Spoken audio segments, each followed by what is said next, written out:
Non ammirare Vittorio Veneto, ma vieni a viverla. Scarica l'app. Benvenuti al Meteo.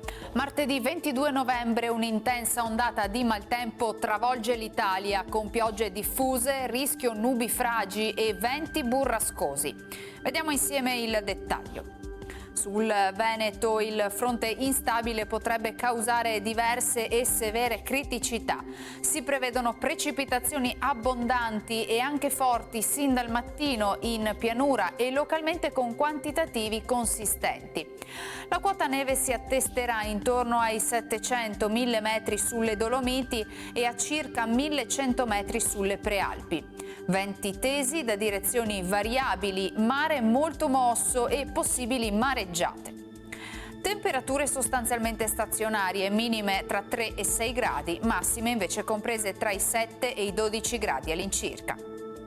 Spostiamoci ora sul Friuli Venezia Giulia, anche qui piogge intense ovunque, nevicate sopra gli 800-1000 metri, localmente anche fino a 600 metri, specie nel Tarvisiano.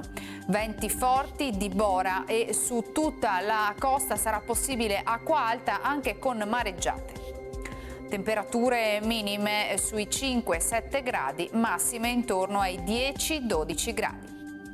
Infine diamo uno sguardo al Trentino Alto Adige, dove avremo precipitazioni intense e diffuse, anche nevose, a quote medio-basse.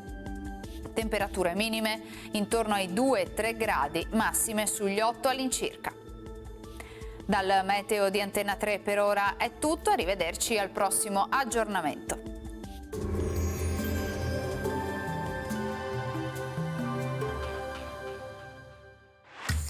Non ammirare Vittorio Veneto, ma vieni a viverla. Scarica l'app.